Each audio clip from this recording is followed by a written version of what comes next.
Hello everyone. Welcome to For Nurses Preparation YouTube channel. I am Neeraj Kumar Kathal. Today is 6th of March 2023. Let's begin today's MCQ session for upcoming nursing recruitment exam, especially for SGPGI and NORCET 2023. Our first question is the most lethal arrhythmia is, इनमें से सबसे ज्यादा dangerous arrhythmia का type कौन सा है? Options are ventricular fibrillation, atrial tachycardia, sinus arrhythmia, supraventricular tachycardia. उस arrhythmia type का सिलेक्शन करें जिसके होने से पर्सन की डेथ होने की संभावना बढ़ जाती है। Yes, option A is correct here. Ventricular fibrillation is most dangerous or most lethal type of arrhythmia. आइए इसके बारे में जान लेते हैं। Ventricular fibrillation or VFib is considered the most serious cardiac rhythm disturbance. Ventricular fibrillation को आप VFib के नाम से भी जानते हैं और ये सबसे सीरियस कार्डियक रिदम डिस्टरबेंस है। कार्डियक रिदम डिस्टरबेंस का मतलब है हार्ट के कॉन्ट्रैक्शन और रिलैक्सेशन की नॉर्मल प्रोसेस, नॉर्मल रिदम में डिस्टरबेंस आना, यानी हार्ट रेट या तो बढ़ जाएगी या फिर घट जाएगी या फिर कॉन्ट्रैक्शन रिलैक्सेशन का टाइम पीरियड बढ़ जाएगा। Disordered electrical activity causes heart's lower chambers to quiver or fibrillate instead of contracting or beating normally. Normally हमारे हार्ट के अंदर कॉन्ट्रैक्शन के समय पूरा हार्ट सिकुड़ता है जिसकी वजह से ब्लड आगे की तरफ पंप हो पाता है। लेकिन अगर क्लाइंट में वेंट्रिकुलर फिब्रिलेशन जैसी कंडीशन हो रही है तो इस सिचुएशन में हार्ट के जो लोअर चैम्बर्स हैं, वेंट्रिकल्स हैं, वो पूरी तरह से कॉन्ट्रैक्ट नहीं हो पाएंगे, सिकुड़ नहीं पाएंगे, बस हल्का हल्का फिब्रिलेट करेंगे, फड़फड़ाएंगे, वाइब्रेट करेंगे। This prohibits the heart from pumping blood, causing collapse और कार्डियक अरेस्ट। अब कंडीशन ये बन जाएगी कि अगर हार्ट पूरी तरह से कॉन्ट्रैक्ट नहीं होगा तो ब्लड पंप नहीं होगा, और ब्लड पंप नहीं होगा तो ऑर्गन्स तक परफ्यूजन नहीं हो पाएगा और धीरे धीरे सभी ऑर्गन्स डेड होने लगेंगे, क्लाइंट डेड होने लगेगा, कार्डियक अरेस्ट जैसी सिचुएशन बन जाएगी। This type of arrhythmia is a medical emergency, it is life threatening. Ventricular fibrillation एक मेडिकल इमरजेंसी है जिसमें पर्सन की जान जा सकती है। इसके बाद हम बात करते हैं एट्रियल टैकिकार्डिया कंडीशन की। It is a type of abnormal heart rhythm और एरिथमिया। एट्रियल टैकिकार्डिया भी एबनॉर्मल हार्ट रिदम है। It occurs when electrical signals that control the heartbeats start from unusual location in the upper chamber of atria and rapidly repeat, causing atria to beat too quickly. हमारे heart के अंदर जो impulse का generation होता है वो ऐसे note से होता है, लेकिन अगर किसी वजह से क्लाइंट में इम्पल्स का जनरेशन ऐसे नोट के अलावा किन्हीं और एरिया से भी होने लगे जिसकी वजह से हार्ट के जो अपर चैम्बर्स एट्रियाज हैं वो बहुत ज़्यादा तेजी से धड़कने लगे, कॉन्ट्रैक्ट होने लगे, तो ये चीज़ एट्रियल टैकिकार्डिया के नाम से जानी जाती है। टैकिकार्डिया वर्ड वैसे भी आप जहां पर भी इस्तेमाल करते हैं इसका मतलब होता है इंक्रीज हार्ट रेट। नेक्स्ट है sinus arrhythmia is a irregular heart beating that's either too fast और टू स्लो।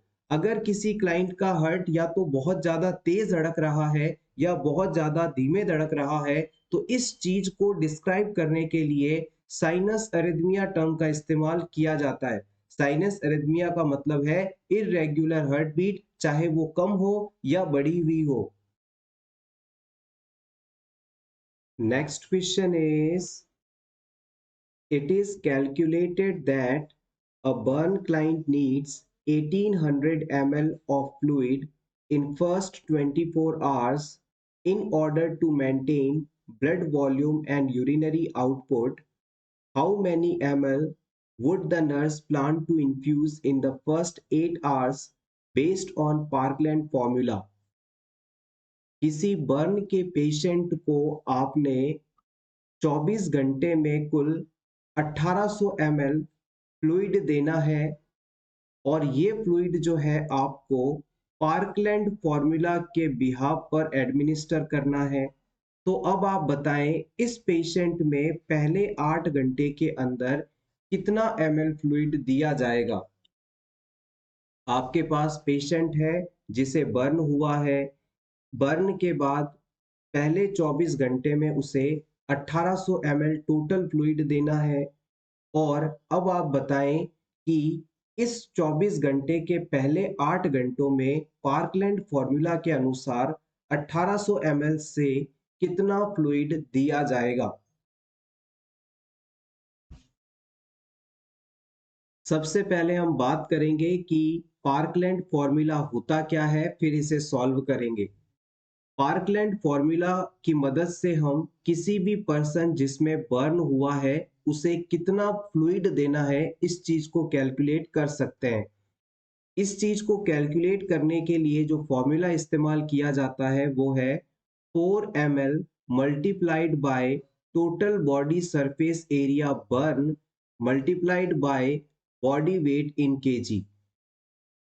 किसी पर्सन में कितना परसेंट बर्न है उसे अगर आप 4 ml और पर्सन के बॉडी वेट से मल्टीप्लाई कर दें तो जो वैल्यू आएगी उतना ml फ्लूइड आपको 24 घंटे के अंदर पेशेंट में एडमिनिस्टर करना होता है। अब यहाँ पर एक कंडीशन और भी है, जितना फ्लूइड का अमाउंट आपने कैलकुलेट किया है उस अमाउंट का 50% पहले 8 घंटे में आपको एडमिनिस्टर करना होगा और बचा हुआ 50% अगले 24 घंटे अगले 16 घंटों में एडमिनिस्टर करना होगा। एक बार समझिएगा इस बात को, जितना भी आपने पार्कलैंड फॉर्मूला के अनुसार फ्लूइड का अमाउंट कैलकुलेट किया है इस अमाउंट का 50% पहले 8 घंटों में क्लाइंट को एडमिनिस्टर करा जाएगा और उसके बाद बचा हुआ 50% फ्लूइड जो है वो अगले 16 घंटों में क्लाइंट को एडमिनिस्टर किया जाएगा। इस प्रकार से पूरा अमाउंट ऑफ फ्लूइड 24 घंटे में एडमिनिस्टर हो जाएगा। अब अपने क्वेश्चन पर चलते हैं। यहाँ पर आपने कैलकुलेट किया था कि इस पर्सन को 1800 ml फ्लूइड 24 घंटे के अंदर लगना चाहिए। अब पार्कलैंड फॉर्मूला के हिसाब से बात की जाए तो पहले 8 घंटे में इस 1800 ml का 50% यानी कि 900 ml फ्लूइड जाएगा और फिर बचे हुए 16 घंटों में बचा हुआ 50% यानी 900 ml फ्लूइड दिया जाएगा। यही चीज आपसे यहाँ पूछी जा रही थी कि पेशेंट को पहले 8 घंटों में कितना फ्लूइड आप देंगे, तो आप बता सकते हैं 900 ml यानी टोटल फ्लूइड का 50%।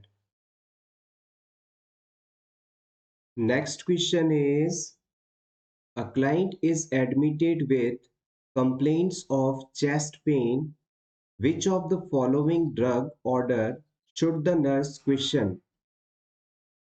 किसी पेशेंट को चेस्ट पेन है और इस पेशेंट को इनमें से कौन सी मेडिसिन देने पर आप क्वेश्चन करेंगे, यानी कि कौन सी मेडिसिन इस पेशेंट के लिए सही नहीं है ये आपको बताना है। Nitroglycerin, ampicillin, propranolol, वीरापामिल।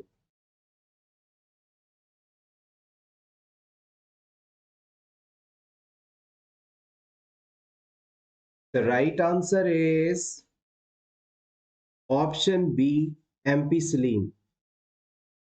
यहाँ पर जो एम्पिसिलिन मेडिसिन है ये एंटीबायोटिक मेडिसिन है और इस मेडिसिन का यहाँ कोई विशेष रोल नहीं है। इसके अलावा चेस्ट पेन कंडीशन होने पर हम बीटा ब्लॉकर्स जैसे कि प्रोप्रेनोलॉल, वीरापामिल आदि देकर इसे ट्रीट कर सकते हैं। इसके अलावा नाइट्रोग्लिसरीन जैसे पोटेंट वैसोडाइलेटर ड्रग्स भी यहाँ पर हेल्पफुल हो सकते हैं, लेकिन एम्पिसिलिन का यहाँ कोई विशेष रोल नहीं है, इसलिए ट्रीटमेंट पे इस मेडिसिन के देने पर हम क्वेश्चन कर सकते हैं। आइए क्लाइंट की चेस्ट पेन कंडीशन से संबंधित कुछ पॉइंट्स को डिस्कस कर लेते हैं। अगर किसी क्लाइंट में हार्ट की मायोकार्डियम मसल्स तक मायोकार्डियल सेल्स तक पर्याप्त मात्रा में ब्लड सप्लाई नहीं हो तो इन सेल्स की डेथ होने लगती है, इनमें इस्चीमिया होने लगता है, जिसके क्लाइंट को चेस्ट पेन होता है और इस कंडीशन को हम एंजाइना पेक्टोरिस के नाम से जानते हैं। Lack of blood supply to the myocardial cells causes ischemia conditions in them. It is called angina pectoris condition. Angina pectoris condition के ट्रीटमेंट के लिए जो मेन ड्रग हम यहाँ इस्तेमाल करते हैं उसे नाइट्रोग्लिसरीन के नाम से जाना जाता है। नाइट्रोग्लिसरीन मेडिसिन को हम सबलिंगुअल रूट से एडमिनिस्टर करते हैं, यानी पेशेंट में चेस्ट पेन होने पर जीभ के नीचे इस टैबलेट को रखा जाता है। ये टैबलेट यहाँ पर कुछ ही मिनट्स में डिसॉल्व होकर सर्कुलेशन में पहुंच जाती है और वहां पर जाकर हार्ट को डायलेट कर देती है, जिसके कारण हार्ट की मायोकार्डियल सेल्स तक पर्याप्त मात्रा में ब्लड सप्लाई पहुंच पाती है और क्लाइंट में चेस्ट पेन की कंडीशन ठीक हो जाती है। नाइट्रोग्लिसरीन मेडिसिन जैसे ही आपने क्लाइंट को दी और 5 मिनट वेट किया, अगर क्लाइंट में चेस्ट पेन रिलीव नहीं हो रहा है तो 5 मिनट बाद वापस से आप दूसरी टैबलेट देंगे और फिर अगर रिलीव नहीं हो रहा है तो 5 मिनट बाद तीसरी टैबलेट देंगे। 3 टैबलेट्स 15 मिनट की ड्यूरेशन में आप क्लाइंट को दे सकते हैं और अगर इसके बाद भी क्लाइंट को चेस्ट पेन रिलीव नहीं हो रहा है तो इसका मतलब है क्लाइंट को हार्ट अटैक कंडीशन है, मायोकार्डियल इंफ्राक्शन कंडीशन है। अब तुरंत पेशेंट को आप जितना जल्दी हो सके हॉस्पिटल लेकर जाइए और वहां पर ही इसका प्रॉपर ट्रीटमेंट किया जा सकता है। Next question is agranulocytosis is characterized by। इनमें से किस कंडीशन में agranulocytosis देखने को मिलता है? Abdominal pain, change in level of consciousness, stiffness of neck, leucopenia.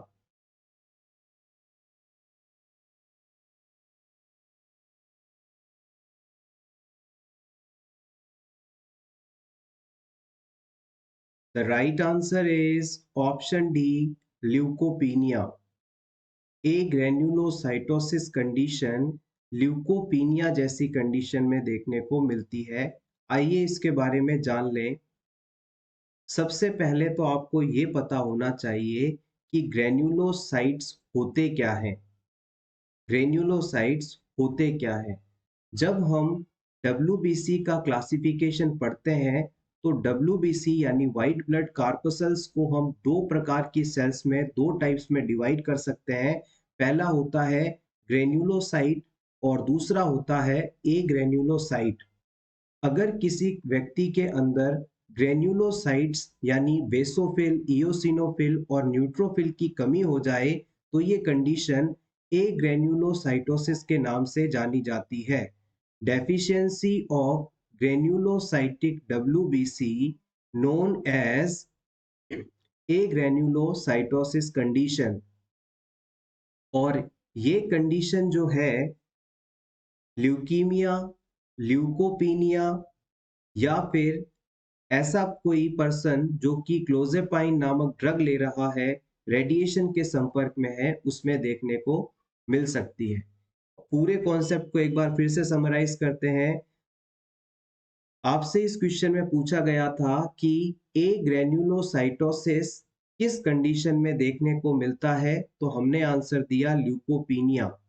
A granulocytes का साइटोसिस का मतलब है कि ग्रेन्युलोसाइट नामक WBC की संख्या का कम हो जाना और ये संख्या में कमी जो है ल्यूकीमिया, ल्यूकोपीनिया और रेडिएशन थेरेपी लेने वाले पेशेंट में मुख्य रूप से देखने को मिलती है।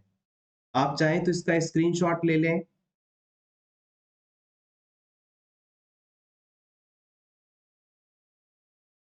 Next question is following plaster cast the nurse should assess first.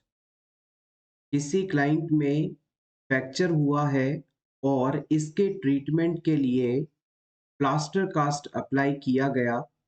Plaster cast लगाने के बाद सबसे पहले एज अ नर्स आप किस चीज़ का असेसमेंट करेंगे? कलर ऑफ एक्सट्रीमिटी का, टेम्परेचर का, मूवमेंट ऑफ टो का, पैलार कंडीशन का।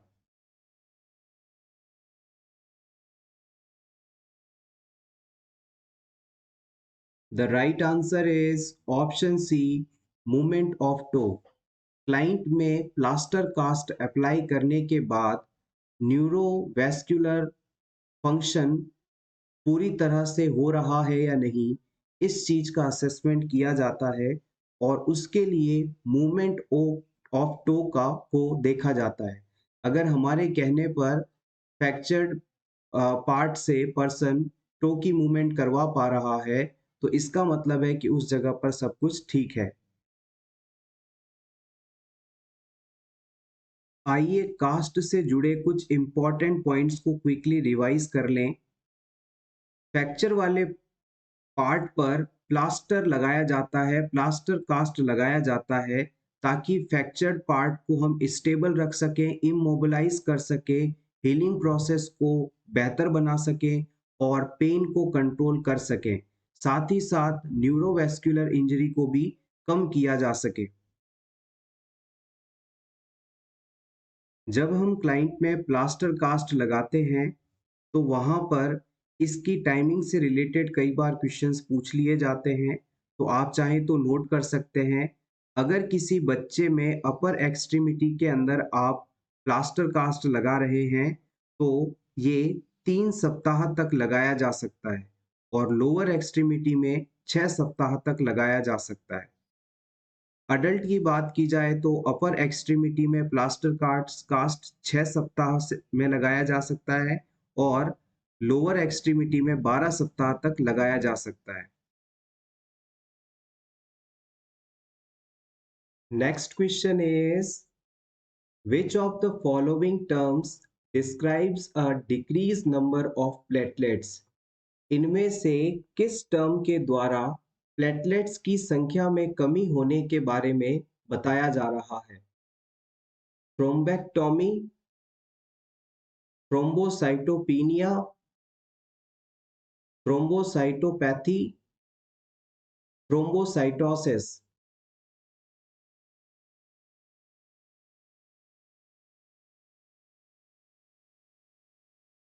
The right answer is thrombocytopenia. आइए इन चारों टर्म्स का एग्जैक्ट मीनिंग जान लेते हैं। सबसे पहले हम बात करेंगे थ्रोम्बोसाइटोपिनिया या थ्रोम्बोपिनिया की। थ्रोम्बोसाइटोपिनिया में जो थ्रोम्बो वर्ड है, इस थ्रोम्बो शब्द का मतलब होता है प्लेटलेट्स और साइट शब्द का मतलब होता है सेल। और किसी भी शब्द के पीछे यदि पीनिया लग जाए, PENIA लग जाए, तो इसका मतलब होता है उसकी संख्या में कमी का होना। तो यहाँ पर थ्रोम्बो यानी प्लेटलेट, साइट मीन्स सेल और पीनिया मीन्स डिक्रीज, यानी प्लेटलेट सेल की संख्या में कमी होना थ्रोम्बोसाइटोपिनिया के नाम से जाना जाता है और इसे हम थ्रोम्बोपिनिया भी कह सकते हैं। अब मान लीजिए किसी पर्सन की बॉडी में प्लेटलेट्स की संख्या जो कि नॉर्मली 1.5 से 3.5 लाख के बीच होनी चाहिए, ये तो नॉर्मल है, लेकिन प्लेटलेट्स अपना फंक्शन सही तरीके से नहीं कर पा रही हैं, इनमें किसी प्रकार का डिफेक्ट मौजूद है, तो इस कंडीशन को हम थ्रोम्बोसाइटोपैथी के नाम से जानेंगे। प्लेटलेट सेल्स की फंक्शनिंग यदि सही नहीं है, तो ये कंडीशन थ्रोम्बोसाइटोपैथी के नाम से जानी जाएगी, थ्रोम्बोसाइटोपैथी। अब बात करते हैं थ्रोम्बेक्टोमी। थ्रोम्बो शब्द का मतलब होता है कोई ब्लड वेसल्स में बना हुआ क्लॉट। देखिए यहाँ पर गौर कीजिएगा, ये मान लीजिए किसी क्लाइंट की ब्लड वेसल है और इस ब्लड वेसल्स के अंदर यहाँ पर कोई फैट का मॉलिक्यूल है जो कि डिपॉजिट होकर चिपक गया है। इस कंडीशन को हम थ्रोम्बस के नाम से जानते हैं और अगर इस थ्रोम्बस को सर्जरी द्वारा यहाँ से हटा दिया जाए तो ये प्रोसीजर थ्रोम्बेक्टोमी के नाम से जाना जाता है। थ्रोम्बस के पीछे यदि एक्टोमी लग जाता है तो इसका मतलब होता है सर्जरी द्वारा इस क्लॉट को रिमूव करना। एक्टोमी का मतलब है सर्जरी द्वारा रिमूव करना। Thrombectomy means surgical removal of thrombus. Last word जो कि क्वेश्चन के ऑप्शन में दिया गया था वो है थ्रोम्बोसाइटोसिस। थ्रोम्बोसाइटोसिस का मतलब है प्लेटलेट्स की संख्या का बढ़ जाना। थ्रोम्बोसाइटोसिस का मतलब होता है प्लेटलेट काउंट का बढ़ जाना। आप चाहें तो स्क्रीनशॉट ले सकते हैं आपके रिवीजन के लिए। ये चारों टर्म्स इंपॉर्टेंट है। Next question is a client with pancreatitis has been transferred to the intensive care unit. Which order would the nurse anticipate? किसी पैंक्रियाटाइटिस वाले पेशेंट को आईसीयू में शिफ्ट किया गया है। अब इस पेशेंट में कौन सा ऑर्डर डॉक्टर द्वारा दिया जाएगा, ऐसा एज अ नर्स आप एंटीसिपेट करते हैं, यानी कि अनुमान लगाते हैं। एंटीसिपेट करना, एंटीसिपेशन करना, गैस करना, अनुमान लगाना, ये टर्म काफी ज्यादा इस्तेमाल की जाती है, इसे आप याद रखिएगा। Options are blood pressure every 15 minutes, insertion of Levin tube, attachment of cardiac monitoring, dressing change 2 times per day। Pancreatitis वाले पेशेंट को आईसीयू में शिफ्ट करने के बाद कौन सा इंटरवेंशन करवाना जाना इसेंशियल होगा?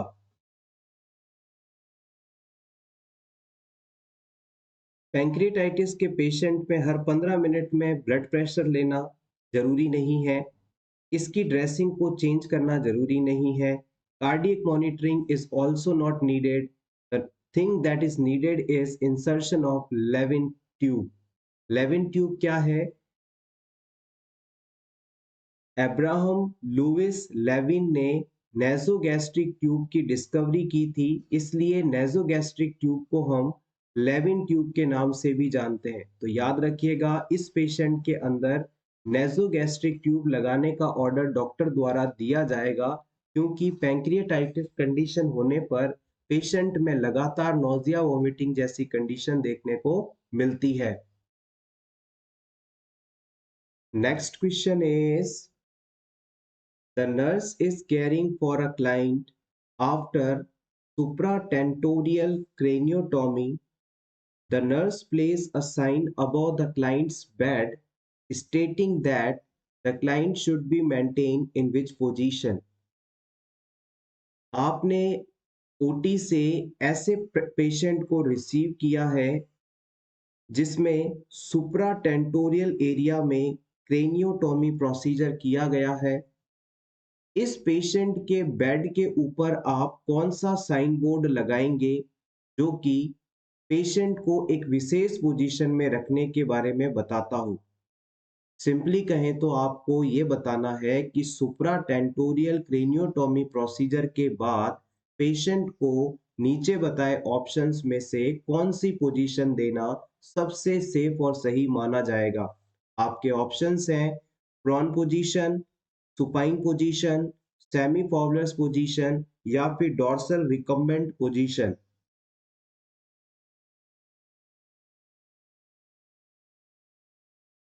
इस क्वेश्चन का आंसर जानने से पहले हम बात करेंगे कि सुप्राटेंटोरियल क्रेनियोटोमी प्रोसीजर होता क्या है। सुप्राटेंटोरियल क्रेनियोटोमी प्रोसीजर के अंदर हम हमारे स्कल के सुप्राटेंटोरियल पार्ट में क्रेनियोटोमी प्रोसीजर करते हैं। हमारे स्कल के सुप्राटेंटोरियल पार्ट में यदि क्रेनियोटोमी की जाए तो ये सुप्राटेंटोरियल क्रेनियोटोमी प्रोसीजर है। क्रेनियोटोमी वर्ड के अंदर दो चीजें इंक्लूडेड हैं, क्रेनियम प्लस एक्टोमी, यानी कि स्कल बोन का स्कल बोन का एक हिस्सा सर्जरी द्वारा काटकर रिमूव करना क्रेनियोटोमी कहलाता है। और ये क्यों किया जाता है, किस कंडीशन में किया जाता है, तो आप बता सकते हैं टू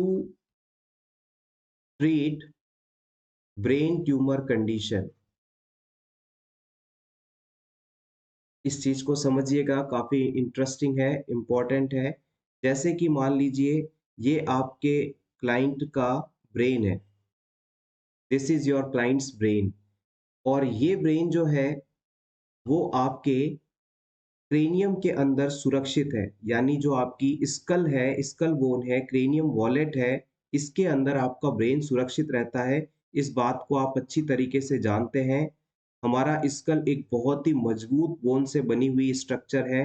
हमारे सर पर कितनी भी चोट लग जाए, ये इस चोट को एब्जॉर्ब करके ब्रेन में किसी भी प्रकार की इंजरी नहीं होने देता। अब मान लीजिए आपके इस पेशेंट को अचानक से ब्रेन के इस हिस्से में एक ट्यूमर हो गया। पेशेंट के ब्रेन के अंदर अचानक एक ट्यूमर बन गया, एक गांठ बन गई, कैंसर हो गया। अब आपको इस सर्जरी करके इस ब्रेन ट्यूमर को यहाँ से बाहर निकालना है, तो आप क्या करेंगे? ब्रेन में हमें जब भी किसी प्रकार की सर्जरी करनी होगी, तो हमें सबसे पहले ब्रेन के ऊपर मौजूद इस क्रेनियम वॉलेट को, स्कल बोन को हटाना होगा, तभी तो हम ब्रेन तक पहुंच पाएंगे। तो याद रखिएगा, ब्रेन सर्जरी से पहले हम स्कल बोन को स्कल बोन का एक हिस्सा सर्जरी द्वारा काट कर यहाँ से बाहर निकाल लेते हैं। इसी प्रोसीजर को हम क्रेनियोटॉमी के नाम से जानते हैं। जब भी हम क्लाइंट में ब्रेन से रिलेटेड किसी भी प्रकार का ऑपरेशन करना चाहते हैं, तो उससे पहले स्कल बोन का एक हिस्सा सर्जरी द्वारा काट कर बाहर निकाल लिया जाता है, ताकि इस होल से अपने इक्विपमेंट्स को इंसर्ट किया जा सके, ब्रेन तक पहुंचा जा सके। तो बोन के इस हिस्से को सर्जरी द्वारा निकालना क्रेनियोटॉमी प्रोसीजर कहलाता है। और ब्रेन का जो ये स्कल का जो ये पार्ट आपने निकाला है, इसे हम बोन फ्लैप के नाम से जानते हैं। और इस बोन फ्लैप को हम क्लाइंट के एब्डोमेन एरिया के अंदर इंसर्ट करके कुछ महीनों के लिए छोड़ देते हैं। और जब क्लाइंट का ब्रेन पूरी तरह से हेल्दी हो जाता है, हील हो जाता है, तब इस बोन के कटे हुए टुकड़े को एब्डोमेन से निकाल कर वापस सर के ऊपर लगा दिया जाता है। तो सिंपली अब आप समझ गए होंगे कि अगर हमें ब्रेन के अंदर किसी भी प्रकार की सर्जरी करनी है, ट्यूमर निकालना है, बढ़े हुए आईसीपी को कम करना है, या फिर सेरिब्रोवास्कुलर एक्सीडेंट हुआ था, क्लाइंट के दिमाग में खून का थक्का जम गया है, उसे बाहर निकालना है, तो सबसे पहले हमारे ब्रेन के ऊपर मौजूद हड्डी को काट कर निकालना होगा, ताकि हम ब्रेन तक पहुंच सकें, ब्रेन में सर्जरी कर सकें। तो ब्रेन के ऊपर मौजूद स्कल की बोन को काट कर हटाना, इसका एक टुकड़ा निकालना क्रेनियोटॉमी सर्जरी के नाम से जाना जाता है। होपफुली अब ये चीज आपको हमेशा याद रहेगी।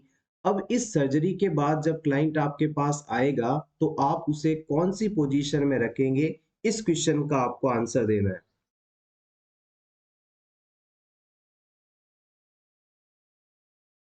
The right answer is option 3, semi-Fowler's position.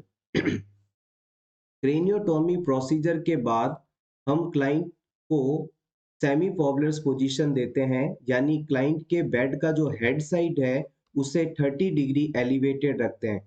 जैसे कि मान लीजिए ये क्लाइंट का हेड है, तो ये बाकी बॉडी से लगभग 30 डिग्री ऊपर की तरफ रखा जाएगा, 30 डिग्री इसे उठाकर रखा जाएगा, ताकि यहाँ पर जो ब्लड सर्कुलेशन है, वीनस रिटर्न है, वो बेहतर हो सके और क्लाइंट में इंट्राक्रेनियल प्रेशर नॉर्मल रहे, बढ़े नहीं। इस उद्देश्य से क्लाइंट को ये पोजीशन दी जाती है। और इसके साथ एक चीज ये भी आप ध्यान रखिएगा, जब भी किसी क्लाइंट के अंदर इंट्राक्रेनियल प्रेशर बढ़ने की संभावना रहती है, तो हम उसे एडवाइस करते हैं कि वो अपनी बॉडी पार्ट्स को तेजी से मूव ना करे और हमेशा नॉर्मल पोजीशन में रहे और अपने हेड को मिडलाइन में रखे, ताकि उसमें आईसीपी ना बढ़े। Next question is, when speaking to a group of junior high school students about first aid, the nurse explained there is a universal sign indicating choking and asked if any student knows what it is. The student response is correct. इतनी लंबी language देखकर आपसे simply ये पूछा जा रहा है कि अगर किसी व्यक्ति को चॉकिंग हो जाती है यानी गले में कोई चीज अटक जाती है जिसके कारण वो सांस नहीं ले पा रहा है, तो इस सिचुएशन में उसके द्वारा शो किया जाने वाला यूनिवर्सल साइन कौन सा है। सिंपली कहें तो चॉकिंग का यूनिवर्सल साइन कौन सा है, ये आपको इन चारों ऑप्शंस में से सेलेक्ट करना है। आपके ऑप्शंस हैं mouth open, index finger pointing in. Patient जिसे चॉकिंग हुई है वो अपना माउथ ओपन रखेगा और इंडेक्स फिंगर को अंदर की तरफ शो करेगा। Option B, hand on neck over throat area. Person अपने हाथों को गर्दन में गले के ऊपर रखेगा। Option C, hands crossed at the neck. Person के दोनों हाथ गर्दन को क्रॉस तरीके से पकड़कर रखे हुए होंगे। Option D, mouth open, index finger pointing at each side of neck. Person का माउथ ओपन होगा और index finger each side of mouth को पॉइंट करते हुए रहेगी।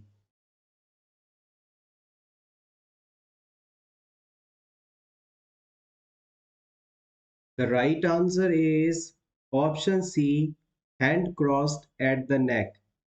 इस डायग्राम को देखिएगा, इस पर्सन के गले में कोई चीज अटक गई है जिससे इसे सांस नहीं आ रहा है, यानी इसे चॉकिंग हुई है। अब इस व्यक्ति ने अपने दोनों हाथों से अपनी गर्दन को कुछ इस प्रकार से पकड़ा है कि इससे क्रॉस हैंड अपीयरेंस बन रही है, यानी दोनों हाथों से गर्दन को क्रॉस तरीके से पकड़कर रखना यूनिवर्सल साइन माना जाता है चॉकिंग का। जब भी आप इमरजेंसी डिपार्टमेंट में या हॉस्पिटल में कहीं भी ड्यूटी कर रहे हैं और कोई पर्सन आपके सामने दोनों हाथों से गर्दन को इस प्रकार से क्रॉस्ड मैनर में पकड़ा हुआ दिखाई दे, तो तुरंत दूर से देख के आप समझ जाइएगा कि इसे चॉकिंग हुई है। और इसकी चॉकिंग को दूर करने के लिए जो भी आप फर्स्ट एड कर सकते हैं, जो भी ट्रीटमेंट कर सकते हैं, वो आपको करना है। वैसे तो इसके लिए हेलमिंच मैन्यूवर का इस्तेमाल किया जाता है, जिसमें इंट्रा एब्डोमिनल प्रेशर क्रिएट करवाकर क्लाइंट के अंदर से इस चॉकिंग को रिमूव किया जाता है। Next question is, a client has not had a bowel movement for 3 days. Which of the following medication may contribute to constipation?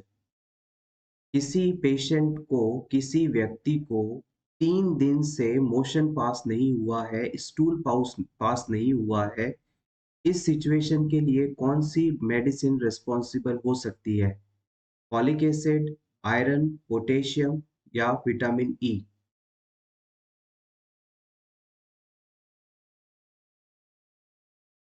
The right answer is option B, iron. अगर किसी patient को आप oral iron दे रहे हैं तो उस situation में client को कॉन्स्टिपेशन हो सकती है। आइए आयरन से रिलेटेड कुछ कॉम्प्लिकेशंस को डिस्कस कर लें। सबसे पहला और इम्पॉर्टेंट, कॉन्स्टिपेशन। दूसरा कॉम्प्लिकेशन हो सकता है नोजिया एंड वॉमिटिंग। तीसरा कॉम्प्लिकेशन हो सकता है टीथ डिस्कलरेशन, यानी अगर क्लाइंट को आप ओरल आयरन प्रिपरेशन बिना स्ट्रॉ की मदद से पिला रहे हैं, दे रहे हैं, तो उसमें टीथ का डिस्कलरेशन हो सकता है, दांतों का रंग बदल सकता है। तो इसलिए हमेशा कहा जाता है कि पेशेंट को जब भी आप ओरल आयरन प्रिपरेशन दे रहे हो तो हमेशा उसे स्ट्रॉ का यूज करने के लिए कहेंगे।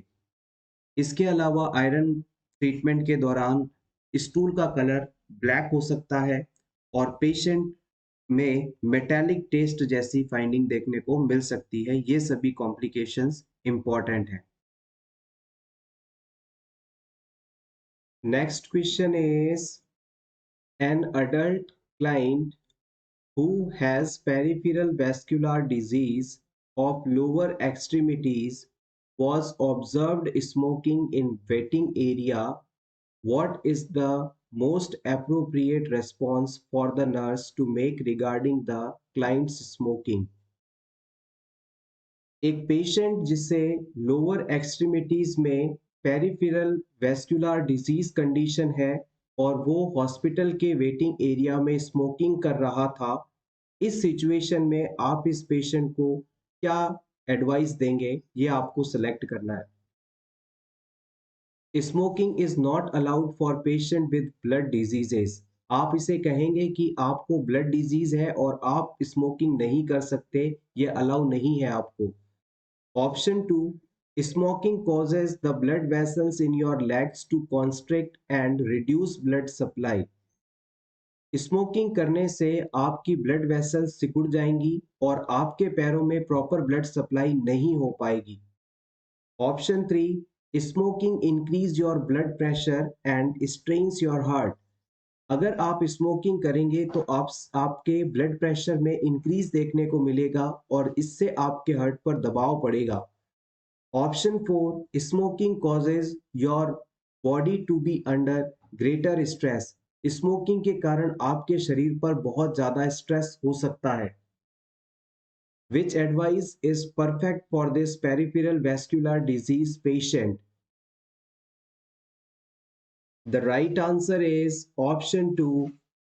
अगर पेरिफेरल ब्लड वेसल्स के डिजीज से सफरिंग पर्सन स्मोकिंग करता है तो इस पर्सन की जो ब्लड वेसल्स हैं वो कॉन्स्ट्रिक्ट हो जाएंगी और इसके लेग्स तक प्रॉपर ब्लड सप्लाई नहीं पहुंच पाएगी, जिसके कारण साइनोसिस और फिर नेक्रोसिस जैसी कंडीशन हो सकती है। तो याद रखिएगा, पेरिफेरल वेस्कुलर डिजीज से सफरिंग पर्सन्स को बिल्कुल भी स्मोकिंग नहीं करनी चाहिए, क्योंकि इससे ब्लड वेसल्स कॉन्स्ट्रिक्ट हो सकती है और ब्लड सप्लाई रुक सकती है।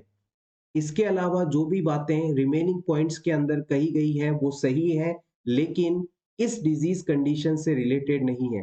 ब्लड डिजीज वाले पेशेंट को स्मोकिंग नहीं करना चाहिए, ये सही है। और जब भी अपन स्मोकिंग करते हैं तो हमारा ब्लड प्रेशर बढ़ता है, हार्ट पर दबाव पड़ता है, ये बात भी सही है। और स्मोकिंग के कारण बॉडी पर स्ट्रेस बढ़ सकता है, ये तीनों बातें सही हैं, लेकिन इस डिजीज से सही नहीं, रिलेटेड नहीं है, इसलिए हमने इसे सही नहीं माना। Next question is, most effective way to prevent cross infection in hospital setting is. Hospitals में इन्फेक्शन को फैलने से रोकने के लिए सबसे प्रभावी तरीका कौन सा है? Hand washing, use alcohol based hand rub between patients, screen the visitors, ensure adequate ventilation। Yes, option A is correct here। Hospital में एक व्यक्ति से दूसरे व्यक्ति में इन्फेक्शन का फैलना क्रॉस इन्फेक्शन कहलाता है और इस चीज को रोकने का सबसे बेस्ट मेथड है, सबसे प्रभावी तरीका है हैंड वॉशिंग।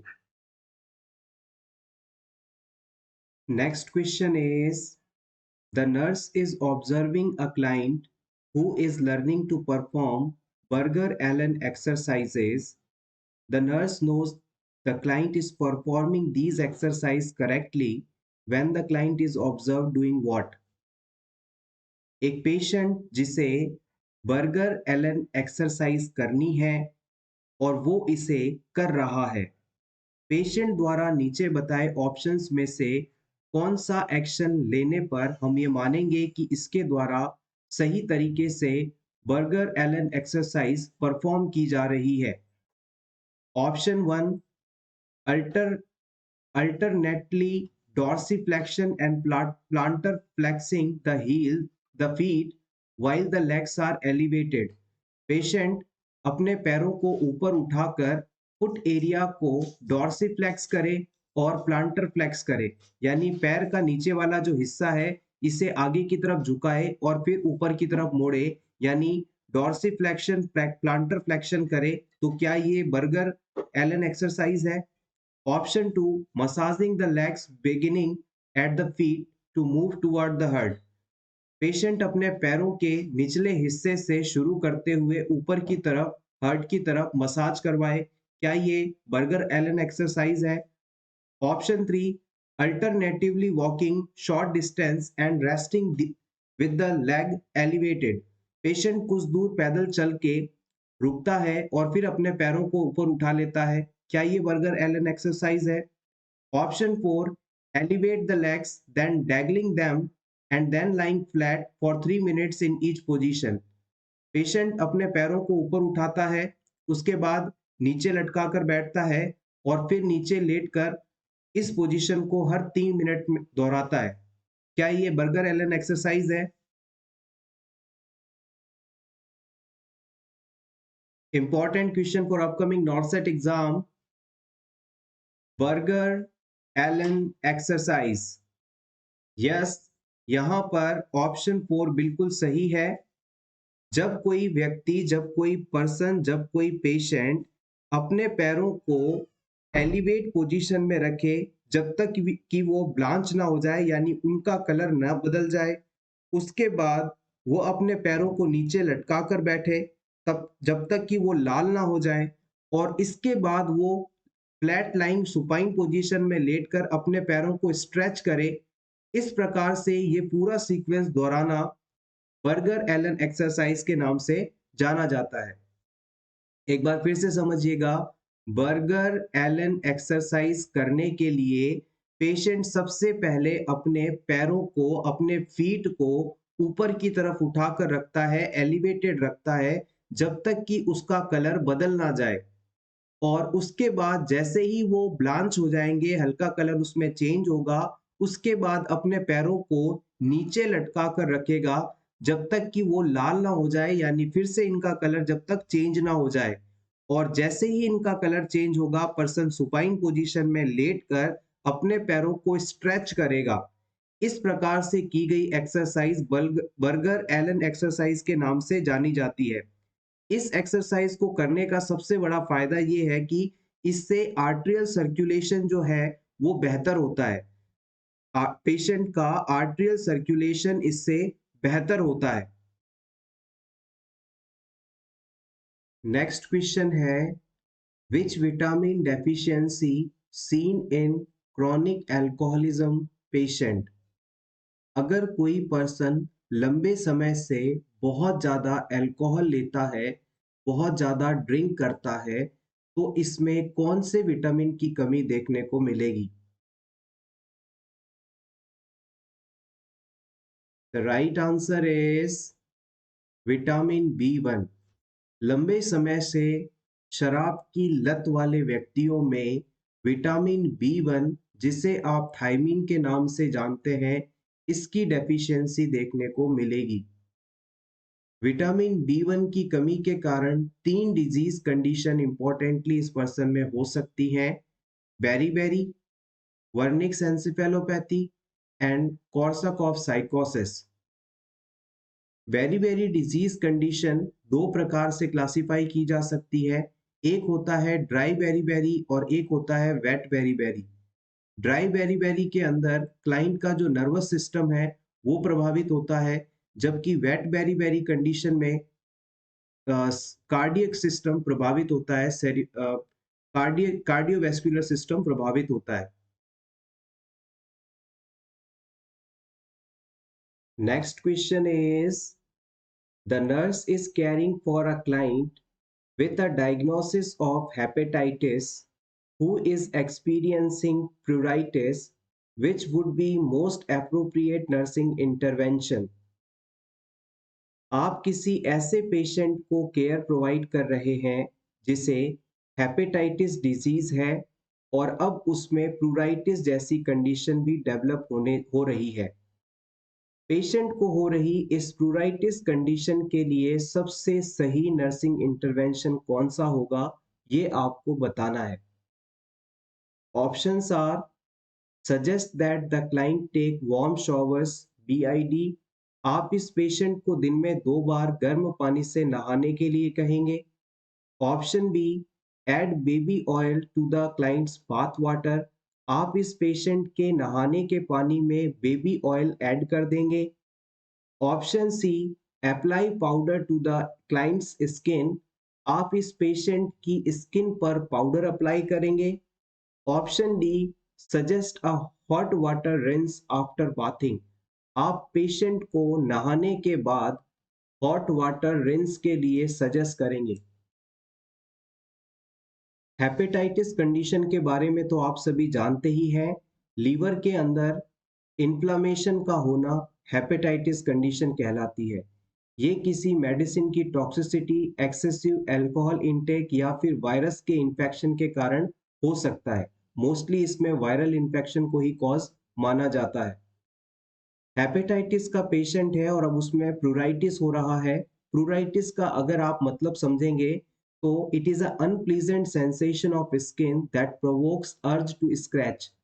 प्लूराइटिस का मतलब है पेशेंट को एक ऐसा अनप्लीजेंट सेंसेशन होता है, यानी एक ऐसी सेंसेशन जो कि अच्छी नहीं है और इसके होने पर पर्सन स्क्रैच करना चाहता है। सिंपली कहें तो उसे इचिंग होती है और वो इच करना चाहता है, खुजलाना चाहता है।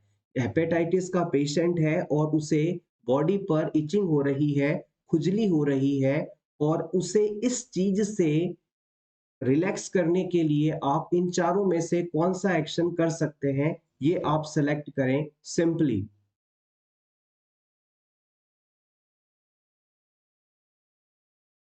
यहाँ पर कॉन्सेप्ट याद रखिएगा, जब सर्दी के मौसम में हमारी स्किन ड्राई हो जाती है तो वहाँ पर इचिंग ज़्यादा होती है और इचिंग से बचने के लिए हम बॉडी पर ऑयल या मॉइस्चराइज़र अप्लाई करते हैं और इचिंग कंट्रोल हो जाती है।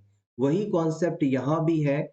अगर आप इस पेशेंट जिसे इचिंग या खुजली हो रही है, इसे दिन में 2 बार गर्म पानी से नहाने के लिए कहेंगे, तो पर्सन की स्किन ड्राई होगी, जिससे उसे और ज़्यादा इचिंग हो सकती है, तो ये इंटरवेंशन आप नहीं कर सकते।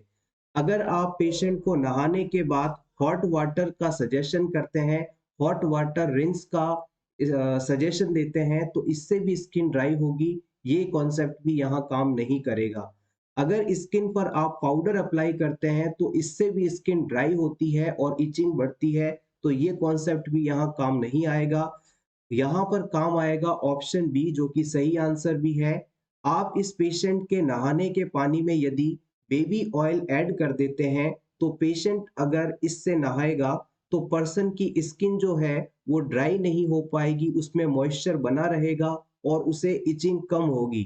तो याद रखिएगा, बाथिंग वाटर में बेबी ऑयल को ऐड करके आप स्किन को ड्राई होने से बचा सकते हैं और ऐसा करते हुए हेपेटाइटिस के पेशेंट में जो स्किन इचिंग या प्लूराइटिस कंडीशन हो रही थी, उससे उसे प्रोटेक्ट कर सकते हैं। Next question is, body's attempt to fight the effect of nauseous substance with all its defensive abilities is known as। हमारे शरीर की वह क्षमता जो किसी नॉजियस सब्सटेंस या इन्फेक्शन से फाइट करने में इस्तेमाल की जाती है, उसे हराने के लिए, तो ये चीज क्या कहलाती है? Alert reaction, alarm reaction, resistance या फिर एग्जॉशन। किसी भी हानिकारक तत्व के इफेक्ट को खत्म करने का जो प्रयास होता है वो क्या कहलाता है? Yes, it is called resistance. It is called resistance. यहाँ पर एक कंडीशन है जिसे जनरल अडाप्टेशन सिंड्रोम के नाम से जाना जाता है, GAS के नाम से जाना जाता है। इसमें 3 स्टेजेस होती हैं। पहला है अलार्म रिएक्शन, दूसरा है रेसिस्टेंस और तीसरा होता है एग्जॉशन। जनरल अडॉप्टेशन सिंड्रोम की शुरुआत हमारे शरीर में किसी भी प्रकार के स्ट्रेसफुल सिचुएशन या इन्फेक्शन की एंट्री से होती है और इसे हम फर्स्ट स्टेज के रूप में जानते हैं। जैसे ही हमारी बॉडी में कोई स्ट्रेसफुल सिचुएशन या इन्फेक्शन होता है तो हमारी बॉडी कुछ सिम्टम्स बताकर हमें अलर्ट करती है कि हमारा शरीर मुश्किल में है। This is called alarm reaction. इसके बाद रेसिस्टेंस स्टेज की शुरुआत होती है। इसमें हमारी बॉडी पूरा प्रयास करती है कि इस डिजीज कंडीशन को ठीक कर दिया जाए या हमारी बॉडी में ये जो टॉक्सिन आया है इसके इफेक्ट नहीं हो पाए, हमें किसी भी तरह से अपनी बॉडी को सेव करने की कोशिश की जाती है। This is called resistance. Simply कहें तो हमारी बॉडी इन्फेक्शन से इस स्टेज में लड़ रही होती है। और फाइनली स्टेज आती है एग्जॉशन। इसमें हमारी बॉडी इन्फेक्शन से लड़ते लड़ते इन्फेक्शन से लड़ते लड़ते थक जाती है और इस सिचुएशन में इन्फेक्शन पीक पर होता है। This is called exhaustion, stage of extreme फैटिक और वीकनेस। आप चाहें तो इसका स्क्रीनशॉट ले सकते हैं आपके रिवीजन के लिए। Next question is a full-term male has hypospadiasis. Which statement describes hypospadiasis condition? किसी मेल के अंदर हाइपोस्पैडियासिस कंडीशन का होना क्या है, ये आपको बताना है। Urethral opening is absent. Urethral opens on the dorsal side of penis. The penis is shorter than usual. The urethra opens on the ventral side of penis.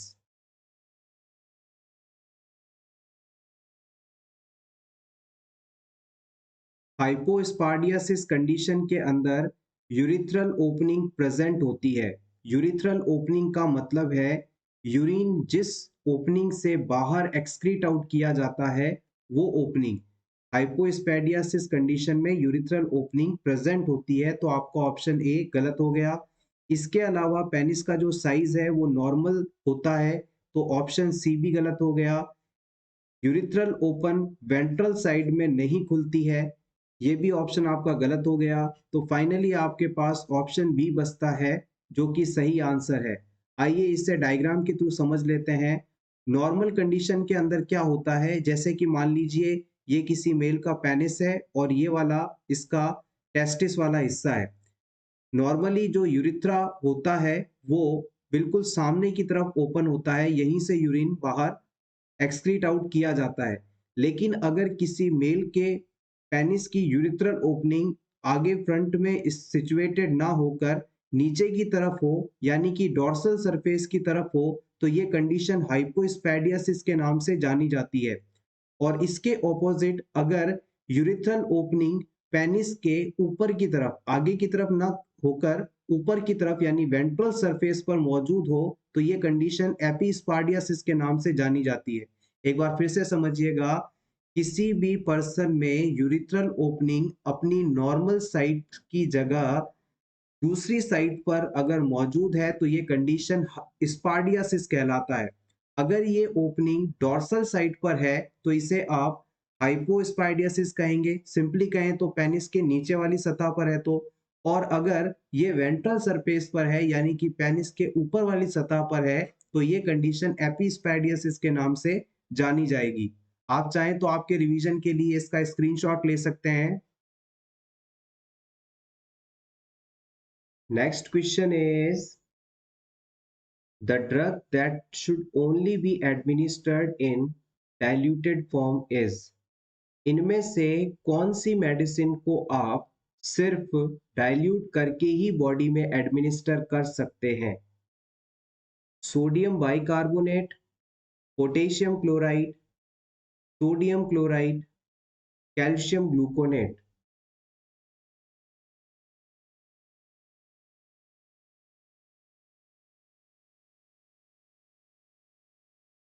The right answer is potassium chloride.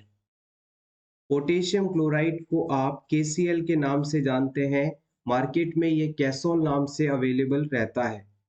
अगर आपने किसी भी व्यक्ति के अंदर potassium chloride को बिना dissolve किए IV पुश कर दिया तो कुछ ही सेकंड्स में पर्सन का हार्ट ब्लॉक हो जाएगा, पर्सन के अंदर हार्ट की एक्टिविटी रुक जाएगी और अचानक उसकी डेथ हो जाएगी। तो हमेशा जब आप नर्सिंग ऑफिसर बनकर ड्यूटी ज्वाइन कर लें तो इस इंजेक्शन को लगाते समय विशेष सावधानी बरतें। हो सके तो इसे पूरी तरह से डाइल्यूट करके इन्फ्यूजन पंप की मदद से लगाएं या फिर बिल्कुल स्लोली इसे एडमिनिस्टर करें। बिना डाइल्यूट करे इसे कभी भी उपयोग में ना लें। नेक्स्ट हम बात करेंगे कंजेस्टिव हार्ट वाले पेशेंट्स को अपराइट पोजीशन देना बेहतर माना जाता है। पेरिफेरल आर्टेरियल डिजीज से सफरिंग पर्सन में लेग एलिवेटेड रखना बेहतर मानते हैं। डीप वेन थ्रोम्बोसिस वाले पेशेंट्स को लेग एलिवेटेड करके करने वाली पोजीशन दी जाती है और वेरिकोस वेन से सफरिंग पेशेंट्स में लेग एलिवेटेड रखे जाते हैं। अगर किसी क्लाइंट में लैरिंजेक्टोमी हुई है तो इसमें सेमी फॉर्वर्ड पोजीशन का इस्तेमाल किया जाएगा। Next question is herd immunity does not protect an individual in herd immunity इनमें से किस डिजीज से हमें नहीं बचा सकती? डिप्थीरिया, पोलियोमाइलाइटिस, स्मॉल पॉक्स या फिर टिटनेस?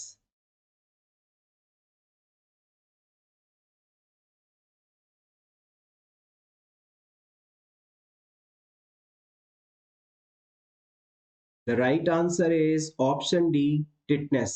आइए जान लेते हैं हर्ड इम्यूनिटी होता क्या है। हर्ड इम्यूनिटी को हम कम्युनिटी इम्यूनिटी या सोशल इम्यूनिटी के नाम से भी जानते हैं।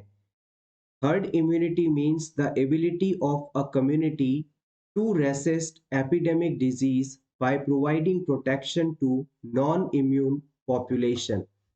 हर्ड इम्यूनिटी का सिंपल मतलब यदि समझा जाए तो किसी समुदाय, किसी कम्युनिटी के अंदर किसी बीमारी से अगर ज्यादातर लोगों में इम्यूनिटी बन चुकी है तो ये व्यक्ति बचे हुए उन लोगों को भी प्रोटेक्ट करते हैं जिनमें इस डिजीज के अगेंस्ट इम्यूनिटी नहीं है।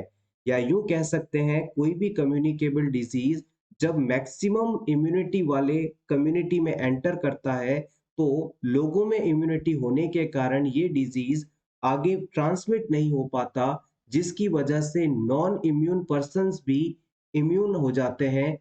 उन्हें इस तरह से ये इम्यूनिटी प्रोटेक्ट करती है। It helps in eradication of disease like small pox, polio and diphtheria.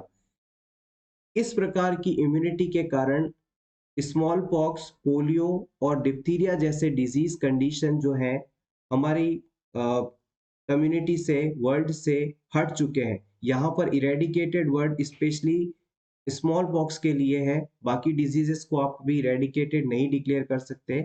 It is a typing error, we can say it does not apply to all disease, just those that are contagious like tetanus। और याद रखिएगा herd immunity सभी diseases के against हमें सुरक्षा प्रदान नहीं कर सकती, जैसे कि टिटनेस आदि। Herd immunity may develop naturally in society as a result of widespread exposure of disease, or it may be stimulated artificially by mass vaccination program। Herd immunity हमारे समुदाय में, कम्युनिटी में नेचुरली डेवलप हो सकती है, जिसमें लोगों का ज़्यादा से ज़्यादा एक बार किसी डिजीज का फैलना होता है और फिर मैक्सिमम लोगों में इम्यूनिटी अगर बन जाती है तो वहां पर हर्ड इम्यूनिटी डेवलप हो जाती है। जैसे कोविड के केस में सरकार ने कहा था कि ज़्यादा से ज़्यादा लोग वैक्सीन लगवाएं ताकि लोगों में इम्यूनिटी बने, और फिर मैक्सिमम लोगों में यदि इम्यूनिटी बन जाएगी तो उस कम्युनिटी में हर्ड इम्यूनिटी डेवलप होगी और जो लोग बचे हैं जिनमें वैक्सीन नहीं लगा है उन लोगों को भी प्रोटेक्शन मिल जाएगी। तो याद रखिएगा हर्ड इम्यूनिटी अगर नेचुरली डेवलप हो रही है तो ये डिजीज के बहुत ज़्यादा फैलने के कारण होता है, और इसे आर्टिफिशियली यदि डेवलप करवाया जा रहा है तो इसमें वैक्सीन के कारण ये चीज हो पाती है। Next question is the cancer control programme was launched in इनमें से किस वर्ष कैंसर कंट्रोल प्रोग्राम लॉन्च किया गया था? 1976 में, 1986 में, 1970 में, 1992 में?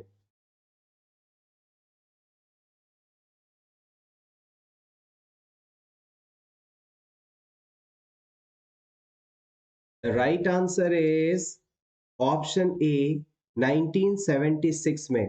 याद रखिएगा 1976 के अंदर कैंसर कंट्रोल प्रोग्राम लॉन्च किया गया था। और अगर आपसे पूछ लिया जाए कि वर्ल्ड कैंसर डे किस दिन मनाया जाता है तो आप बताएंगे 4 फरवरी को। हर साल 4 फरवरी को वर्ल्ड कैंसर डे सेलिब्रेट किया जाता है। Next question is, the nurse recognized that which of the following would be most appropriate to wear when providing direct care to a client with cough. अगर किसी क्लाइंट को coughing है तो इस patient को डायरेक्ट केयर देते समय आपको कौन सा पर्सनल प्रोटेक्टिव इक्विपमेंट यूज करना चाहिए? आपके ऑप्शंस हैं mask, gown, gloves, shoe cover. The right answer is option A, mask.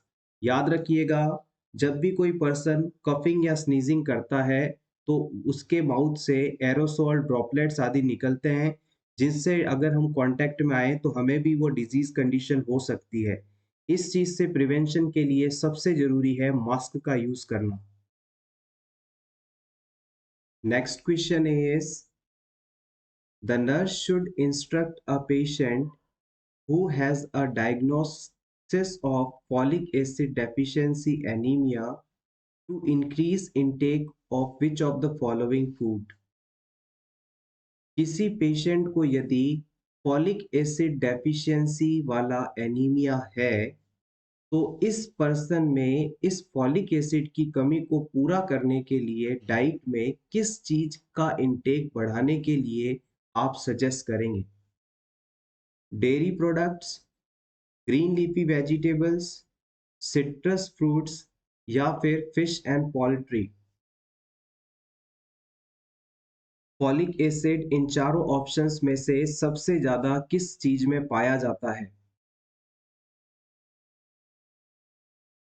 The right answer is option B, green leafy vegetables. जितनी भी हरी पत्तेदार सब्जियां हैं उनके अंदर फॉलिक एसिड पर्याप्त मात्रा में पाया जाता है। आइए इसके बारे में कुछ पॉइंट्स रिवाइज कर लें। विटामिन B9 को हम फॉलिक एसिड के नाम से जानते हैं। Folic acid is also known as vitamin B9।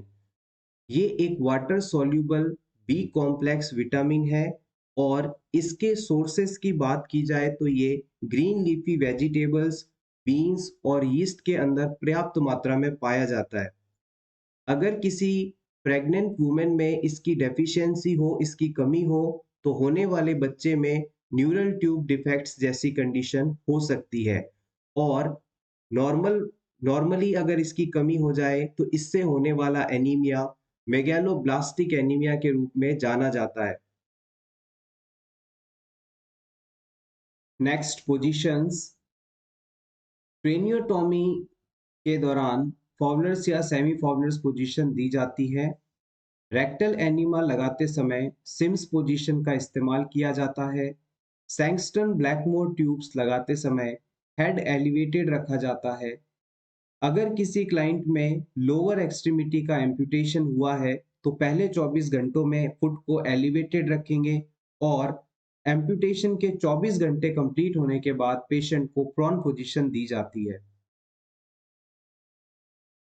Next question is, malignant tumor of the connective tissue is।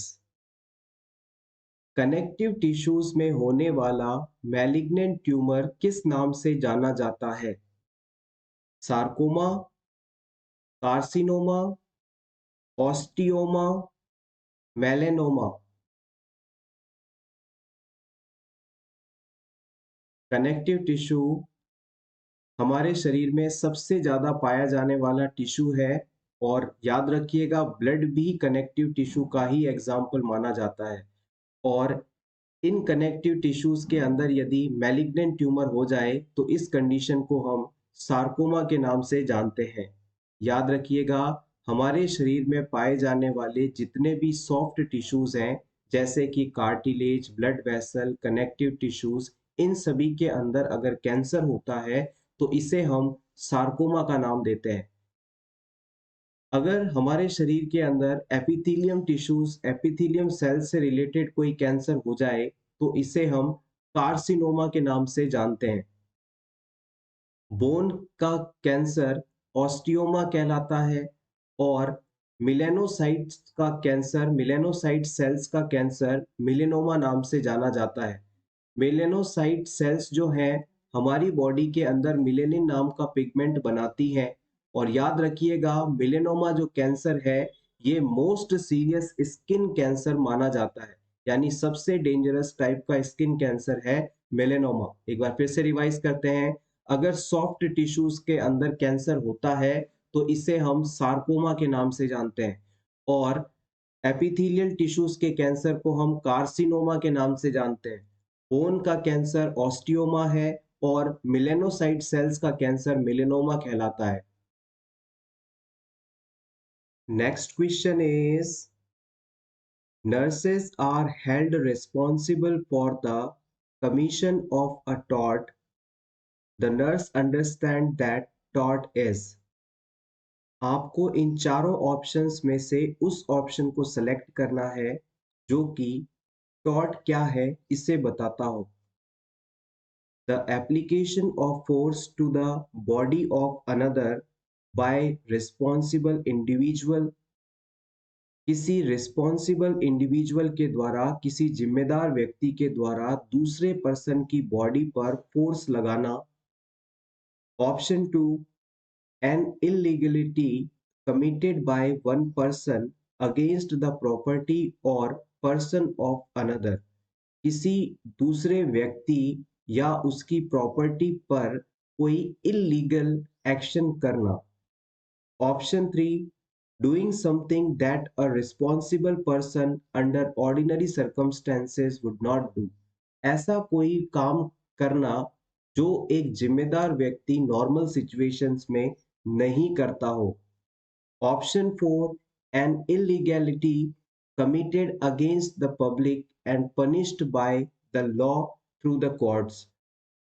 लोगों के लिए किया गया एक इलीगल काम जिसके लिए कोर्ट द्वारा उसे पनिशमेंट दिया जा सकता है।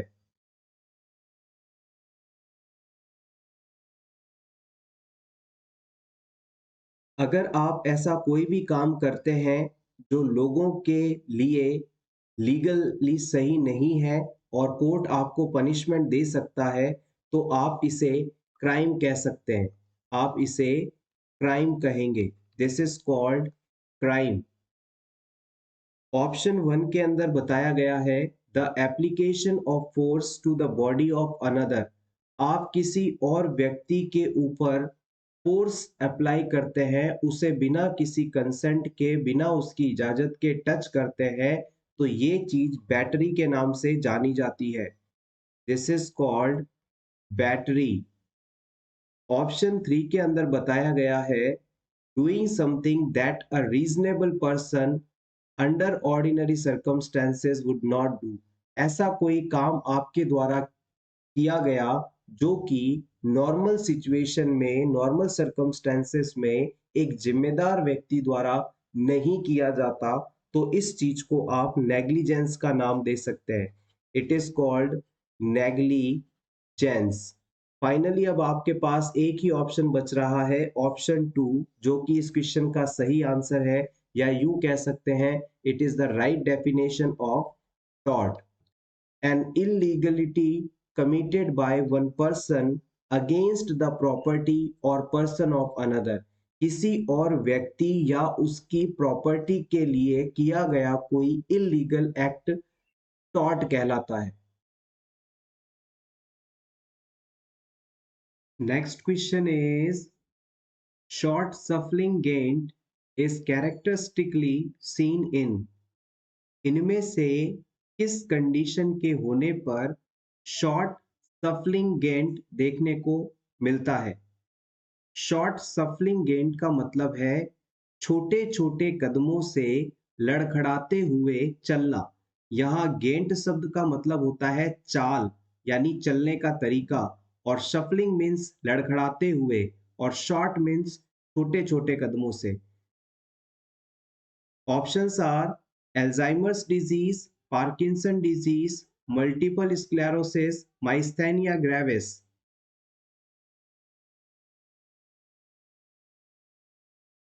काफी इंपॉर्टेंट क्वेश्चन है ये, प्रीवियस एग्जाम में इसे पूछा गया है। Yes, the right answer is option B, Parkinson's disease. आइए जान लेते हैं पार्किंसन डिजीज के बारे में कुछ इंपॉर्टेंट पॉइंट्स को। Parkinson disease is a disorder of central nervous system that affect the movement, often including tremors. Parkinson disease जो है सेंट्रल नर्वस सिस्टम का डिसऑर्डर है और इसके अंदर पर्सन की मूवमेंट प्रभावित होती है और ट्रिमर्स देखने को मिलते हैं। ट्रिमर्स का मतलब है स्किन के अंदर मरोड़े चलना। नेक्स्ट हम बात करते हैं Cell nerve cell damage in the brain causes dopamine levels to drop, leading the symptoms of Parkinson. Very important point. अगर आपसे पूछ लिया जाए कि पार्किंसन डिजीज होने का क्या कारण है, तो आप बताएंगे ब्रेन की सेल्स का डेड हो जाना, जिसके कारण ब्रेन में डोपामाइन का प्रोडक्शन नहीं हो पाता और सिम्टम्स जनरेट होते हैं। तो आप कह सकते हैं पार्किंसन का कॉज है डोपामाइन का लेवल कम हो जाना, और डोपामाइन का निर्माण ब्रेन सेल्स के द्वारा किया जाता है, नर्व सेल्स के द्वारा किया जाता है, जो कि डैमेज हो जाने के कारण नहीं बना पाती। नेक्स्ट है Parkinson's often starts with the trimmer in one hand. Parkinson disease की शुरुआत जो है ट्रिमर के रूप में होती है। पार्किंसन जब किसी व्यक्ति को होता है तब आप उसकी अगर हैंडराइटिंग को देखेंगे तो वो शुरुआत में तो सही लिखना शुरू करता है, लेकिन पेज के आखिरी सिरे तक जाते जाते उसके अक्षर बहुत ज्यादा अटपटे और बिल्कुल छोटे साइज के हो जाते हैं। ये पार्किंसन डिजीज के पहचान होती है। Other symptoms are slow movement and stiffness and loss of balance. इसके अलावा पर्सन धीरे धीरे चलेगा, उसकी बॉडी में अकड़न रहती है और बैलेंस नहीं बना पाता। ये इसके मेन इंपॉर्टेंट सिम्टम्स में इंक्लूड किया जाता है। Next point, excuse me, mask like face and expressionless face with little or no sense of animation। ये क्वेश्चन, ये पॉइंट भी एग्जाम्स में काफी पूछा जाता है कि मास्क लाइक फेस अपीयरेंस किस डिजीज कंडीशन में देखने को मिलती है। तो आप बताएंगे पार्किंसन डिजीज के अंदर। पार्किंसन डिजीज से सफरिंग पेशेंट का जब आप चेहरा देखेंगे तो उस पर किसी भी तरह का एक्सप्रेशन नहीं होगा, किसी भी तरह का भाव नहीं होगा, ना तो वो खुश दिखेगा ना परेशान दिखेगा। वो जिस उसका चेहरा ऐसा लगेगा जैसा उसने मुखौटा पहन रखा है और उस पर कोई एक्सप्रेशन नहीं है। Medication can help control the symptoms of Parkinson. In patients को यदि हम मेडिसिन रेगुलर दें तो इससे डोपामाइन का लेवल मेंटेन किया जा सकता है और काफी हद तक सिम्टम्स को कंट्रोल किया जाता है। इस क्वेश्चन के अंदर जो रिमेनिंग टर्म्स हैं, आइए उनके बारे में भी बात कर लेते हैं।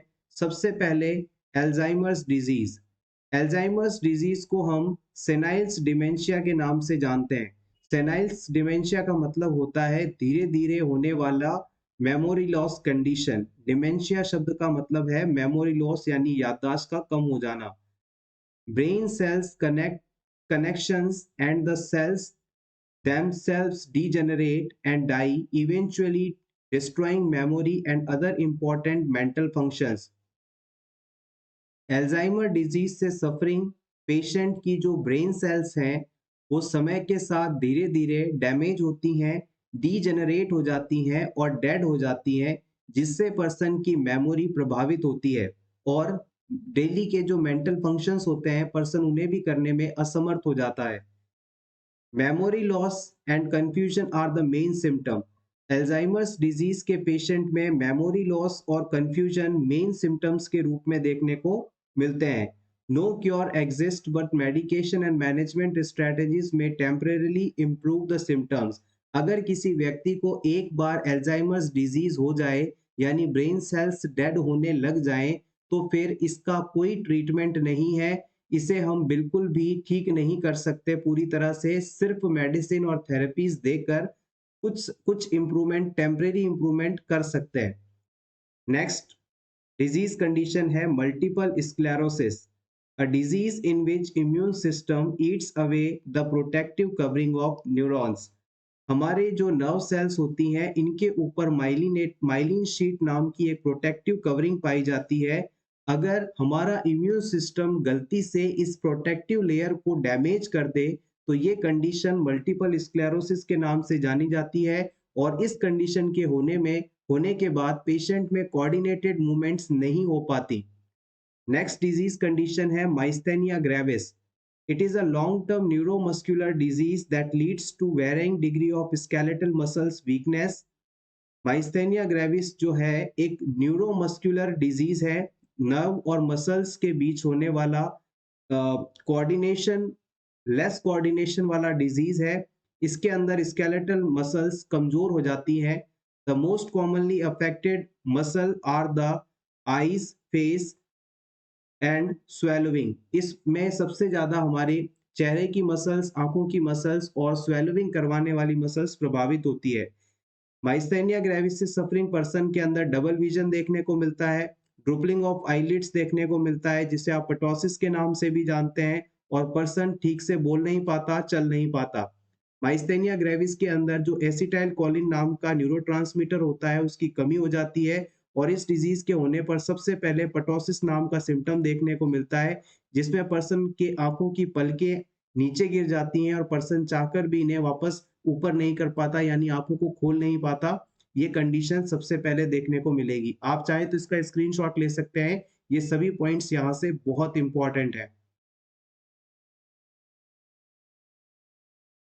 नेक्स्ट क्वेश्चन इज, अगर किसी व्यक्ति को बहुत ज्यादा वॉमिटिंग होती है तो इसकी वजह से कौन सी कंडीशन उसे हो सकती है? एल्केलोसिस या फिर एसिडोसिस? एक्सेसिव वॉमिटिंग के कारण कौन सी कंडीशन हो सकती है? एल्केलोसिस या एसिडोसिस?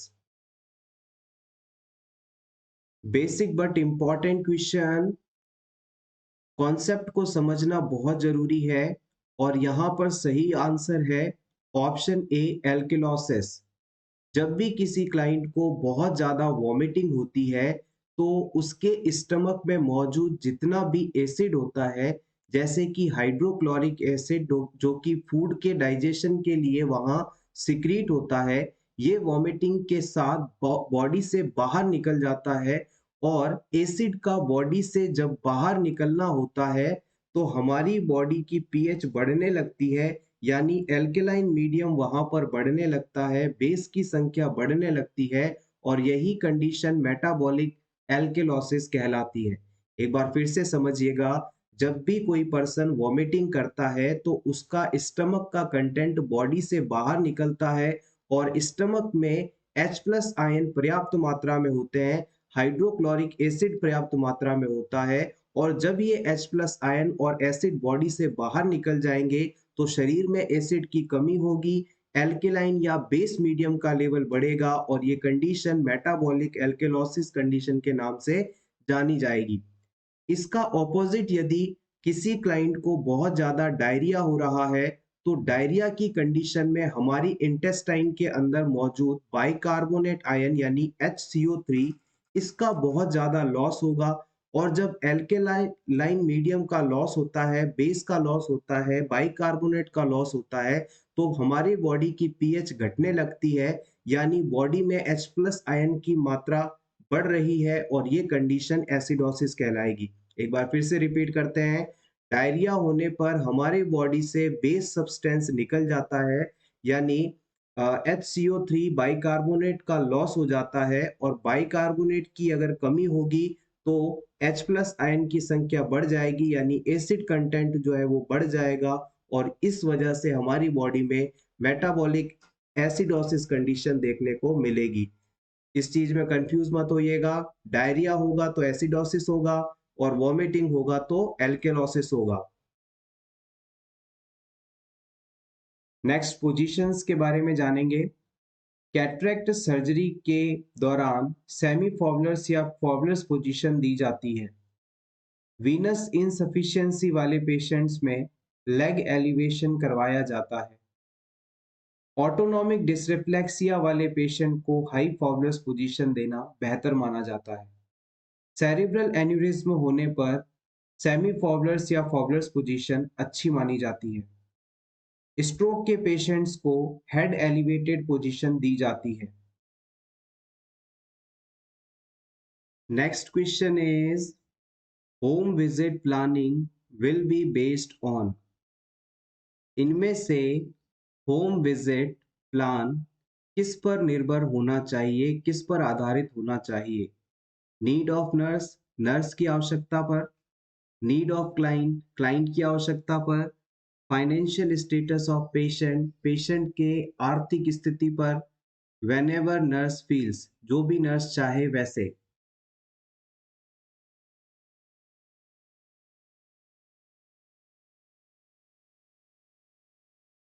याद रखिएगा, जब भी आप क्लाइंट की होम विजिट प्लान करते हैं तो क्लाइंट को किस चीज़ की आवश्यकता हो सकती है, क्लाइंट को क्या प्रॉब्लम है, इन सभी बातों का ख्याल रखते हुए आपको होम विजिट प्लान करनी चाहिए। तो हम कह सकते हैं home visit planning is based upon need of client. आइए क्विकली रिवाइज कर लेते हैं कि होम विजिट के प्रिंसिपल्स क्या-क्या होते हैं। Home visit should B planned with purpose. आपकी जो होम विजिट है वो पर्पसफुल होनी चाहिए। आप किसी उद्देश्य के साथ पेशेंट से उसके घर मिलने जाएंगे। The purpose of home visit should be clear and must meet the needs of patient. Home visit के लिए आप क्यों जा रहे हैं इसका उद्देश्य बिल्कुल साफ होना चाहिए और वो उद्देश्य पेशेंट की आवश्यकता के अनुसार होना चाहिए। Home visit should be regular and flexible.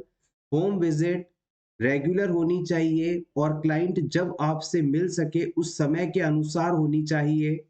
Home visit should B educative. जब भी आप पेशेंट से मिलने जाएं तो उसे कुछ ना कुछ एजुकेशन दें ताकि वो अपनी हेल्थ का बेहतर ख्याल रख सके, अपनी हेल्थ को बेहतर बना सके। Home visit should be excellent opportunity for nurses to demonstrate hygienic principles.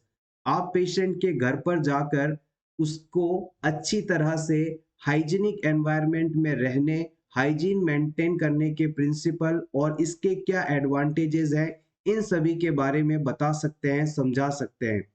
Home visit should be convenient, acceptable, educative for the patient. Home visit हमेशा कन्वीनियंट होनी चाहिए, सरल सहज होनी चाहिए, लोगों द्वारा एक्सेप्टेबल होनी चाहिए कि आप जिस समय उनसे मिलने जा रहे हैं वो समय सही होना चाहिए और एजुकेशन प्रोवाइड करने वाली होनी चाहिए। आप चाहें तो इसका स्क्रीनशॉट ले सकते हैं। कई बार इन पॉइंट से भी ऑप्शन बनाकर चीजें पूछ ली जाती है। Next question is the nurse is monitoring a preterm newborn infant for manifestations of respiratory distress syndrome. The nurse should monitor the infant for which manifestations? आप एज अ नर्स किसी बच्चे में रेस्पिरेटरी डिस्ट्रेस सिंड्रोम तो नहीं, इस चीज का assessment कर रहे हैं। बच्चे में कौन सी फाइंडिंग्स मिलने पर आप ये मानेंगे कि इसे रेस्पिरेटरी डिस्ट्रेस सिंड्रोम कंडीशन हो रही है? आपके ऑप्शंस हैं acrocyanosis, emphysema, interstitial oedema. Option two acrocyanosis, apnoea, pneumothorax and grunting. Option three barrel shape chest, acrocyanosis, bradycardia. Option four cyanosis, tachypnoea, retraction, grunting respiration and nasal flaring.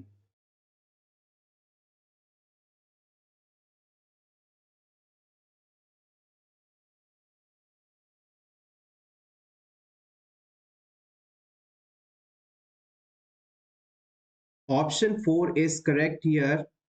बच्चा जब respiration से related मुश्किल condition में होता है तो इस condition में cyanosis, tachypnoea, retraction, grunting respiration और नेजल फ्लेयरिंग जैसी फाइंडिंग्स देखने को मिलती हैं। यहाँ पर एक्रोसाइनोसिस टर्म का इस्तेमाल किया गया है। एक्रोसाइनोसिस का मतलब होता है जन्म के समय बच्चे के हाथ और पैरों के कुछ हिस्सों का नीला होना, यानी bluish discoloration of hands and feet is known as acrocyanosis and it is mostly seen in the newborn babies, so it is not the indicator of respiratory distress syndrome. Next question is infection in the body leads to formation of हमारे शरीर में infection के आने पर किन का निर्माण होता है? एंटीबॉडीज का, एंटीजन का, लिपोप्रोटीन्स का, हॉर्मोन्स का? The right answer is option A, antibodies.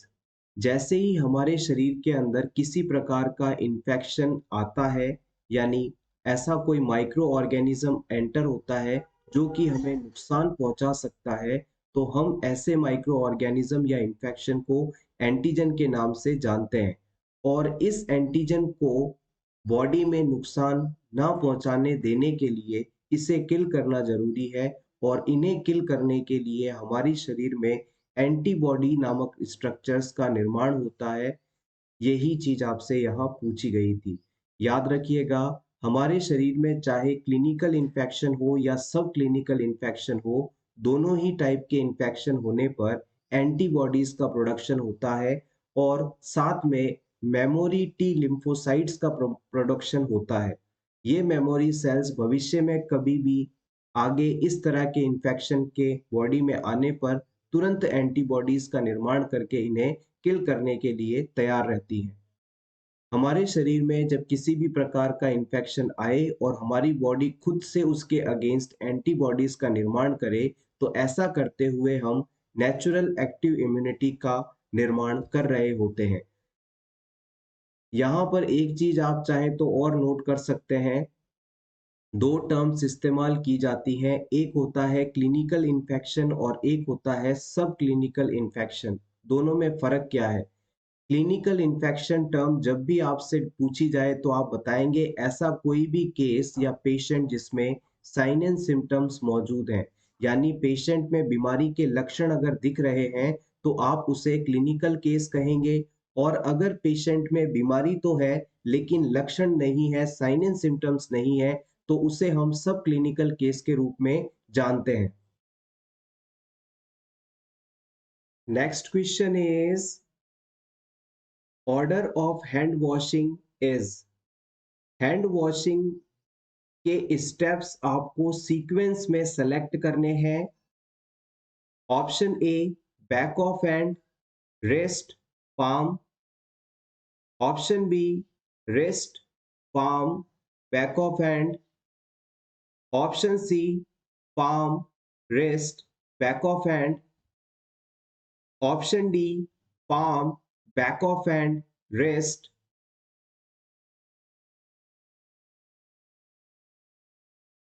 The right answer is option D. जब भी आप हैंड वॉशिंग करें तो उसके लिए इस सीक्वेंस को फॉलो करते हुए हैंड वॉशिंग करें, जो कि सही सीक्वेंस है। कोविड के समय इस सीक्वेंस को याद रखने के लिए एक मिनिमोनिक बनाया गया था, देखा गया था, जिसमें सुमन के मिनेमोनिक या ट्रिक का इस्तेमाल किया जाता है। यहाँ पर एस का मतलब है सीधा, यानी पर्सन सबसे पहले अपने हाथ की हथेलियों को यानी पाम्स को रब करेगा। और उसके बाद यू का मतलब होता है उल्टा, यानी हाथ के बैक पोर्शन में बैक ऑफ हैंड को क्लीन करेगा, रब करेगा। उसके बाद एम का मतलब होता है रिस्ट, सॉरी, फिस्ट को क्लीन करेगा, यानी मुट्ठी बनाकर मुट्ठी वाले हिस्से को क्लीन करेगा। और फिर ए का मतलब होता है अंगूठा, यानी थंब एरिया को क्लीन किया जाएगा। और एन का मतलब होता है नेल्स, यानी नाखूनों को क्लीन करेगा। और सबसे आखिरी में के का मतलब है कलाई, यानी रिस्ट को क्लीन करेगा। तो याद रखिएगा, सुमन के, सुमन के, यानी सीधा, palm, back of hand, feast, thumb, nails, wrist. ये सीक्वेंस आपको याद रखना है। और इस क्वेश्चन में यही सीक्वेंस यहाँ पर सिलेक्ट किया है हमने। सबसे पहले पाम को यानी हाथ की हथेली को, फिर बैक ऑफ हैंड को और फिर कलाई को। Next question is the ability of human body to protect itself from pathogens is known as. हमारे शरीर की वह क्षमता जो हमें पैथोजन से बचाती है, डिजीजेस से बचाती है, क्या कहलाती है? Locomotion, hyper sensitivity, immunity, secretion of hormones.